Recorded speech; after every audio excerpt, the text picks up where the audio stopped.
Well, the fact that he was in contact repeatedly with members of the Israeli government, including the current president and the former prime minister and all kinds of Israeli intel-connected people, don't you think? You suggest that I can release the evidence? I'm suggesting that you could call for it right now. Well, because you weighed in on it and said that this was not true, when of course— I said there was no evidence. Well, there's quite a bit of evidence, but you haven't apparently bothered to read any of the files. Is that what you're saying? I have not read the Epstein files. Tucker Carlson just caught Mike Huckabee, the ambassador to Israel, who actually functions as Israel's ambassador to the United States, in a corner over the Epstein scandal, with Huckabee both saying that there's no evidence that Epstein was Mossad or connected to Israeli intelligence, but also that he hasn't read the Epstein files and dove head into the Epstein story. Both of those things can't be true. I say pick one. Tucker really creams him here, if you ask me. Let's take a look at it. Please like the video and subscribe to the channel. I have many questions for the Justice Department, like why are millions of Epstein files still classified? Why do you think that is? I have no idea. I haven't kept up with that. I've never met the man. I don't know him. You haven't kept up with the Epstein disclosure? I mean, only from a distance. I'm 6,000 miles away from D.C. these days, and I'm pretty sure that there's so much going on. The current president of Israel, current president, who I know you know, President Herzog, Know him very well. apparently was at Pedo Island. That's what it says in the disclosures. And of course, we know that the former prime minister, Ehud Barak, was living on and off at Epstein's house. So still living high-level Israeli officials are directly implicated in Epstein's life, if not his crime. So I would think that you'd be following this. Only I was not aware that there was any connection with President Herzog. I would be surprised to hear that, and knew there was about the former prime minister, who apparently had a lot of dealings with Epstein. Business dealings. And by the way, I'm not alleging anything, but I mean, it's in the Epstein files. And I don't know that I've heard the current president of Israel respond to it, but he is listed as a visitor to Pedo Island. So that's kind of a big deal. I wonder, considering there are so many suggestions in the files, as I'm sure you know, of sexual abuse, and given that Jeffrey Epstein was a convicted sex offender, I wonder why the administration you work for would be holding millions of files, which I believe belong to the public, hidden for, quote, national security reasons. What would those national security reasons be, do you think? Honestly, I think you've probably got more access to the White House sometimes than I do. You should ask them. No one has more access to the White House than Benjamin Netanyahu, Miriam Adelson, and Mike Huckabee, and maybe Marco Rubio. Let's just be real about that. But Tucker's right about this. Isaac Herzog, the president of Israel, did go to Epstein Island in 2014, or at least Epstein confirmed that he did in this email exchange. And Huckabee doubled down on this. He said that this was an outrageous allegation about Isaac Herzog, and that he found from the president's office that it was categorically denied. But reply after reply are showing that this is wrong. Again, Epstein confirmed he did go to the island, as we know here, and this is just a total farce. You know, just caught as a liar, just completely so, and it looks horrible for Huckabee to dig in his heels in this Israel First mentality to protect that regime when he's supposed to be working for Americans. But many such cases, we seem to have a Zionist-occupied government. What's new? Well, you're the government official representing that White House. In Israel. And I represent the U.S. in Israel to the Israeli government from the U.S. government. But honestly, nobody has presented that to us. Well, now we have a pretty dynamic situation here. I don't know if you know that or not, but there's a lot going on in this part of the world. And frankly, that has not been top line item. But you're surprised to hear that the current president of Israel, whom you know, is listed as a visitor to Pedo Island. Had never heard that. Never heard it even in the Israeli press. Why would he? They want to shield their crimes and associations with Epstein, bury them deep underground. All the connections to Israel. You'll never hear about them if you're the U.S. Israeli ambassador, because your job is designed to obfuscate from that. Even if it happens, my job is to cover it up. So it didn't happen. He's not going to be told that by his overseer, Benjamin Netanyahu. And it's pretty patronizing to say, oh, I don't know if you know this, Tucker, but this is a dynamic situation. We got a lot of things going on in this part of the world. As if Tucker doesn't know that. That's just freaking dishonest for him to say that. Are you going to ask him next time you see him? I'll be happy to talk to him almost every week. I guess what I'm asking is not simply as a representative of my government or a high U.S. official, but just as like a man and a father and a Christian. How could you resist saying, like, were you on Pedo Island with Jeffrey Epstein? Well, if I'm not aware of it, and secondly, there are a lot of things that go on in the world. I don't question every single person about every single thing that may be alleged of the about. Country. I understand all that, but this is the first I've ever heard of this. So why do you expect me to have knowledge of something like that? He also said the first time he had ever been asked about Jonathan Pollard meeting with him was Tucker asking him. Imagine that. That is where U.S. discourse is and U.S. foreign policy is at right now, when even the U.S. ambassador to Israel doesn't get questioned by corporate media journalists about meeting with Jonathan Pollard, convicted Israeli spy. This guy really is operating as an Israeli asset. It's just what this is. And it's pretty becoming of him in this asset capacity that he's also wearing an Israel-colored tie. What do you know about that? Did anyone else notice that? Pick up on that? Sure seems he prioritizes Israel, that foreign genocidal regime, above his own country. And I wouldn't even say his own country anymore, but because he's clearly chosen Israel above his own country. Well, because you attacked me personally for suggesting that Jeffrey Epstein had ties to Mossad, and you said that. You think he does? What's very clear he does from the files. You think he does? From where do you get that? Well, the fact that he was in contact repeatedly with members of the Israeli government, including the current president and the former prime minister, and all kinds of Israeli intel-connected people. I'm not saying he worked for Mossad. I don't think we know that. But there's no question that he had extensive contact with CIA. But I think you said it, a turning point event. Everybody knows Jeffrey Epstein. I said everyone thinks, and it turns out everyone was right, that he did have. I'm not sure everyone was right or everyone thinks. Okay, but you said that I was lying, and I don't want to make this about me. I don't think I said you were lying, Tucker. I don't recall. I'm just saying, why don't we release all the files, and then we don't need to guess? I got no problem with that. Go ahead. Would you call on it? Well, because you weighed in on it and said that this was not true, when of course I said there was no evidence. Well, there's quite a bit of evidence, but you haven't apparently bothered to read any of the files. Is that what you're saying? I have not read the Epstein files. So listen to that. Not only does he admit that he hasn't read the Epstein files, but he's sure that there's no evidence that Epstein had intelligence connections to Israel, whether to Mossad or IDF or whatever other element of the Israeli intelligence apparatus. Again, this is showing glaring hypocrisy for him to be so sure, running cover for Israel, that, yeah, Epstein wasn't associated. Why? That would be embarrassing for Israel, the government for which I work. But also I haven't read the files. I'm sorry, this is just blatant hypocrisy to the core. Tucker is right to hold him accountable on this. Apparently you have. Well, they're on the internet. But when you say that that everybody knows that Jeffrey Epstein was a Mossad agent. That everyone believes that. I don't think everybody does. I don't know. Well, everyone knows that he had contact with, and by the way, not just Israeli intelligence, American intelligence, which is much more distressing for me. I'm not Israeli, I'm American. I don't want my government having any contact with someone like Jeffrey Epstein. So the shame I wouldn't either. Is on the United States, as far as I'm concerned, just to be totally clear about that. Everyone. Yeah, I'd go further than this. The shame is on Israel and the United States, which the line between them seems to be more and more blurred, especially in the intelligence services as time goes by. You know, I care about hiding this from the public if you're saying it's national security concerns if you don't release this, which they are, by the way. And all the connections are palpable. We've talked about them so many times on other shows. Maybe I'll do a roundup at the end, but it's just irrefutable. They called us conspiracy theorists for saying, hey, look at all these linkages between Epstein and Israeli officials and Israeli intelligence. And now it's just completely proven beyond the shadow of a doubt from these exchanges, from the leaked emails between Ehud Barak and Epstein, etc. It's very sensitive about the Israel connection, not at all sensitive about the U.S. connection, which I find very revealing. We should care about what our government does first, I think.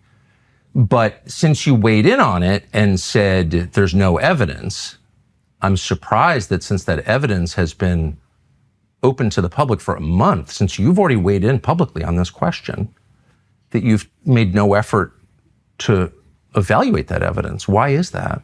I just told you I was certainly not aware that there were some specific allegations. I knew about the former prime minister, but I don't know him.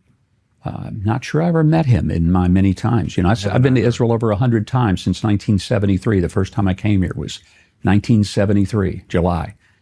Yeah, look at how he talks about that. His greatest accomplishment was going to Israel 100 times. And yeah, you don't know Ehud Barak, fair enough. But again, a lot of evidence points to not only associations with Ehud Barak. Epstein authored a paper that Barak was to deliver as the foreign minister while in office. He stayed at his home prolonged periods of time. This is the former head of IDF intelligence and prime minister. He also had Yoni Koren, an Israeli spy, staying at his house for long lengths of time. He exchanged money with this person in wire transfers that have been revealed from this. He was the understudy of Robert Maxwell, probably Israel's most prominent spy. He had all these connections to the Rothschilds, the banking empire that supported Israel. He had connections to Les Wexner and his pro-Israel philanthropy operation. Huckabee either is aware of these things and just obfuscating to cover, or it's just never brought into his vision because his job is just to run cover. It doesn't matter what's there. He just has to defend Israel above all costs. It's an Israel first mentality. And it's almost 53 years of coming and going to this country. So I know the country well. I know a lot of people here, but I don't know everything. And I don't know everybody, but I do know a lot of people. Of course, no, and I can see your love for it, and I think that's great. But I'm talking about the U.S. government and its responsibility to, you know, there's a lot of complaint about conspiracy theories and everyone, you know, he's a hater. Everyone's assigning motive, but there's a way to end these conversations very quickly with facts, and I'm highly confused by. Have you brought this up to the president? I mean, no, I don't work for him. I've said this many times. I know you don't work for him, but you go to the White House and you see people there. You and J.D. Vance are very good friends. So have you brought this up to them? Because I have brought this up in public many times. It's not on my portfolio, but apparently it's very strongly on your mind. And I'm child just thinking you should molestation is a significant concern for me. Well, it should be for everybody. But if there is a charged child molester. But I'm saying if you are very involved in the details of this, I'm not. And you think it's the U.S. government that's hiding and shielding somebody, then bring it up to the people that you personally. He has hours of coverage on this story that could be evaluated by the White House, and maybe, he should push this. I would like it if Tucker Carlson pushes this on the White House further, questions the president directly, who he still supports. And don't get me wrong, in some way, I guess it's good that Tucker supports the president because he gets viewers from people that watch the president that he otherwise wouldn't get, that still support the president for some reason. I don't. I've never supported Trump. But in a way, Tucker does a service to, you know, breaking off some of the people that probably would follow Trump but see absurd stuff like this connected and break off from supporting Trump over it in the interest of truth. I'm not defending Trump, but it's true that Tucker's association with Trump gives him a credence among, you know, some dissident-leaning Trump supporters, to the extent that they can still exist, to entertain this stuff, to see, like, really this is the truth. So yeah, I would love Tucker to press that further, but he has like dozens of hours and interviews with Daryl Cooper and Mike Benz and others on this topic that, hey, you know, that could be evaluated by the presidential administration. I don't think that. I know it because the Justice Department has said we have millions of documents we're not releasing. Why are they not releasing them? I'm asking you as a U.S. government official. Well, but what the answer might be. A government official at the embassy in Jerusalem that has not one thing to do with the Justice Department and what they're investigating on any given day. Again, unless it involves. And I don't want to argue or talk in circles, but I just don't believe this. I don't believe that there's American interest in not having the Justice Department link up and collaborate with the ambassador to Israel on things like the extradition of sexual criminals that are flying to Israel, invoking the law of return to not get extradited back to the United States. I don't buy that it's just completely compartmentalized and the ambassador can never work with the Justice Department on pressing those things from within Israel. I just don't believe it. I think that that's wrong-headed, that's ludicrous, that's toxic, and that's corrupt. You were the one who brought it up and said it's absolutely not true. I was only responding to what I heard you say. Okay, but now that you know there's evidence and we can settle this debate, you haven't looked at the evidence and you're not pushing for the release of the total corpus of evidence. And I'm confused because I want to believe that your goal is to get to the truth, and the fastest way to do that is by releasing the evidence. Don't you think? You suggest that I can release the evidence? I'm suggesting you could call for it right now. Well, fine, call for it. Let's have it all open. I thought it was being all opened up for everything I knew. Once it's open, I hope you'll read it because it's really interesting, and then it puts to rest a lot of the debate, and it ends the name calling because we can say, here it is right there. Yeah, I personally don't buy that Huckabee thought it was all coming out, every single piece of evidence, all 5.5 million docs on Epstein, despite all the news. Major story related to Israel, the country that he, again, represents, functionally representing Israel, not the United States, that he's never heard that some of these documents are being withheld. Again, I just don't believe that. I cannot believe that. And we don't have to call people names. We can just assess the documents. Let me ask you. But you bring it up. I hope you will bring it up to people at the White House. That I'm bringing it up right now. I'm bringing it up now, and I'm asking, and I just want to say this one last time, as the U.S. ambassador to Israel, I hope that you will make a formal request to the Israeli government to send every accused sex offender in this country back to the United States to face justice. Yes. And I don't understand why that hasn't been done. I'm confused. Well, we'll try to clear up all the confusion that we have. Well, if someone's been accused of trying to molest a child, I think it's... Then certainly, and I'll check with the Justice Department because it is a DOJ issue and it would be handled through DOJ, the U.S., to the court systems in Israel. That's how it would be handled. But he's the ambassador to Israel. You're there to push the government for the United States. Like, that's ideally why you're there, but you're actually there as a propagandist for Israel to promote Israel's wars in Iran, which you also did in this interview. That's what he is doing versus what ideally he should be doing. There's a stark difference.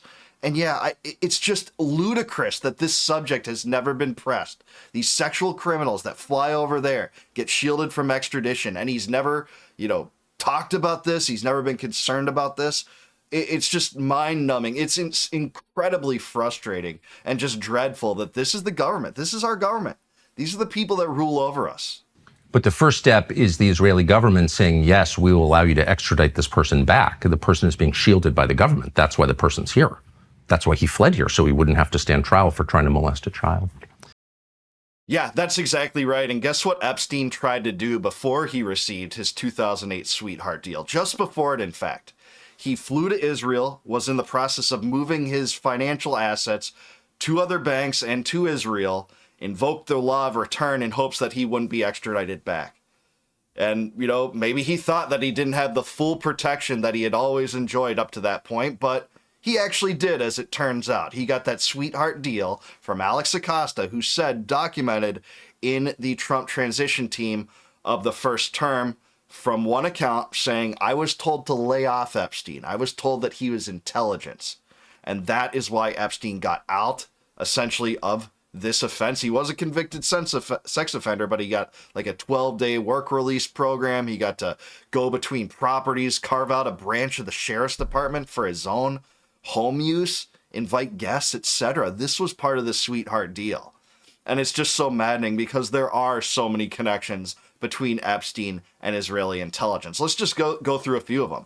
He brokered personally, it turns out from the leaks, security agreements between the government of Israel and the governments of Mongolia in one situation, and between the government of Israel and the government of the Ivory Coast in another situation.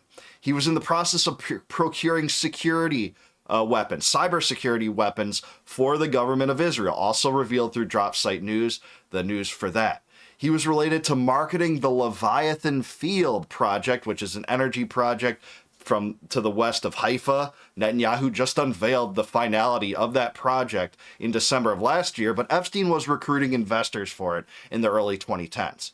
Epstein wrote a full speech for Ehud Barak to be delivered when he was the foreign minister. This was after he served as the prime minister and head of IDF intelligence. Lived with Epstein over prolonged periods in his New York City mansion, the one that Les Wexner gave him, and paid him something like $2.3 million to write 2 essays, one of which he didn't finish. That's something that Sagar Enjeti has covered.